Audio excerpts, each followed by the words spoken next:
Punitin muna ako bago tayo kakain ng donuts. Ayan. So guys, pakita ko sa inyo yung kakainin kong donuts. So thank you Lord. Ayan. Isa yan. Ayan. And then, eto. Ayan. Wait lang ha.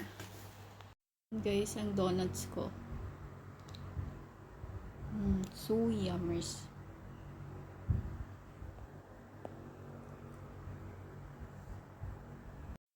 Alam nyo, daldal na ako ng daldal hanggang sa naubos ko na yung isang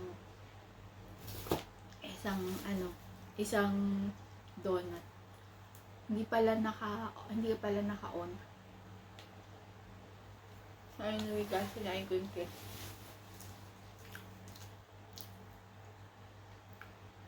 Naka-isang donut na ako. Yung kagaya nito.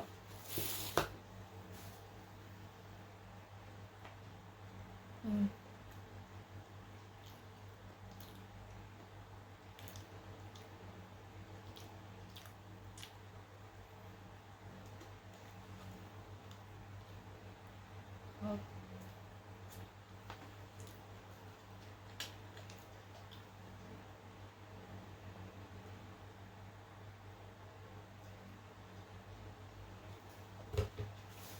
Alam niyo ba?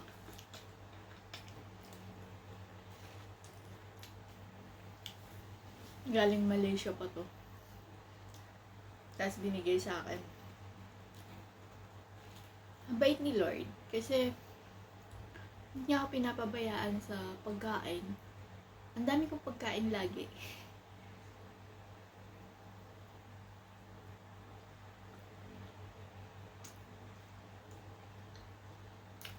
Sobrang harap ng piling na siyempre malayo ako sa pamilya ko. Tapos, hindi ako pinapabayaan ni God. Alam nyo ba? Nung bata ako, laging pasalubong ng papa ko, donuts. Kung hindi donuts, siopaw, lumi, ganun. Kasi alam nyo ba kung bakit? Kasi, yung ninang ko Chinese. So, yun ang business ng ninang ko. Nagtitinda sila ng mga siopaw, lumi, mga ganun. Siomay, ganun. Nung bata ako, at saka, basta ang dami nilang mga, may restaurant kasi sila sa amin. Minsan, every Friday, kumakain kami sa labas. Pero alam nyo ba, nung college din ako, panay kami kain sa labas. Kasi yung ate ko, nagkaroon siya ng trabaho sa Japan. So, sunod sa luho kami. Lahat ng gamit ko, kung hindi Avon ba, tama ba? May yung mga sikat na brand. Tapos, basta yung branded yung mga binibiling damit sa nung high school na ng college. Yung isang panganay nga namin, ganun din siya, pero kailangan paghirapan mo muna kasi yung ate ko, yung pinakapanganay na ate ko, pag may gusto akong bilihin, kunyari, pag malapit ng school or vacation, pag vacation na, pagtitindahin niya ako ng kamote Q at banana Q, sabi niya, gusto mo ng bagong ganito? Gusto mo ng shoes na branded, ganun. Magtinda ka kasi. Tapos yung tubo, yung pinakatubo na yun ang pambibili ko ng mga shoes, ganun.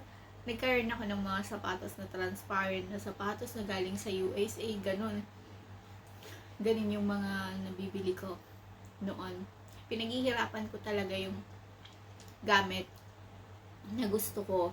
Tapos yung nasa Japan naman, sunod sa luho din ako. Kaya lang, nung bata-bata pa ako, lagi ako napapalo nung ate ko na nasa Japan noon. Kasi, ayaw nila ako makipaglaro sa ibang bata. Ayaw nila akong nalilate galing sa school. Alam niyo kung bakit? Kasi, lagi nilang sinasabi na, oh, nakikisali ka dyan, baka mamaya kung ano mangyari kung hindi niya.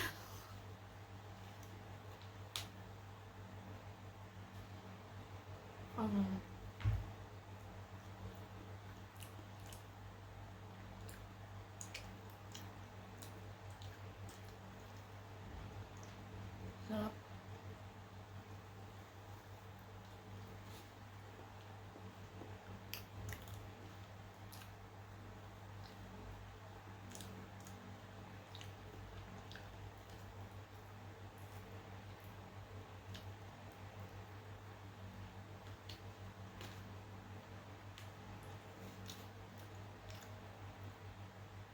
Tatlong donut yung mauubos ko.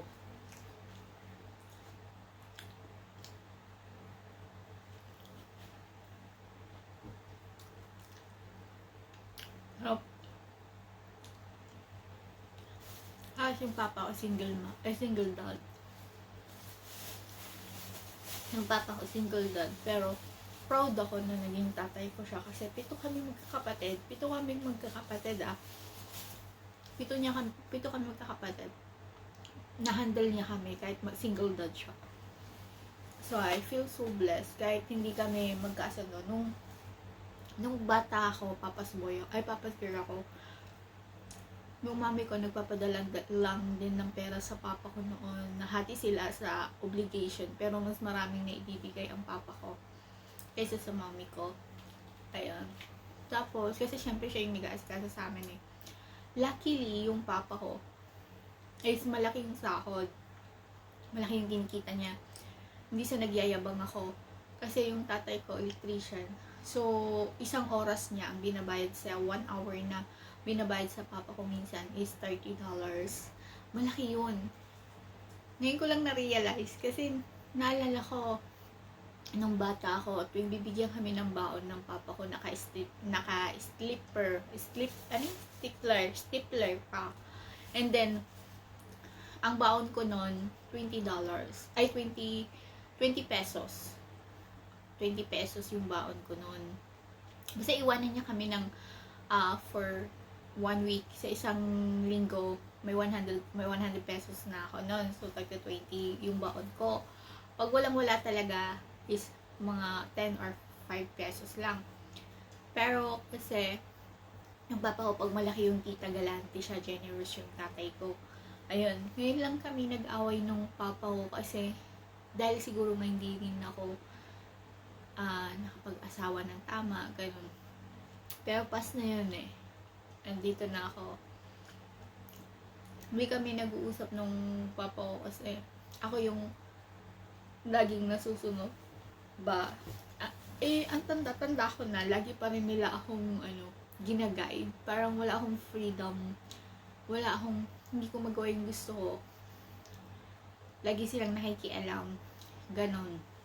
Gusto nila kasali sila lagi sa lahat ng desisyon ko. Kasi siyempre single ako. Nag-aalala din sila. Ayun. Nakwento ko lang sa inyo. Alam ko naman na hindi nyo panunuurin niya ng buo. Kaya hindi nyo malalaman ng buo kung pagkatao. Ayun. Anyway guys. Naantok na ako. Dito ko na-end yung vlog. Tapos na ako. Hindi ko siya naubos. Bali, ang naubos ko is 2 at maliit lang na 2 kagat. So anyway guys, dito ko na-end yung vlog. Sana huwag kayong magsawang manood sa akin.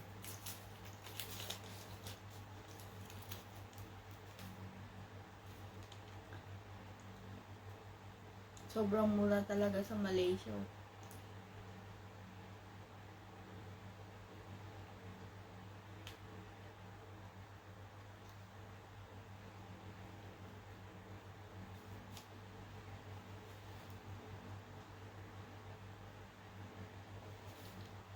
So anyway guys, bye now.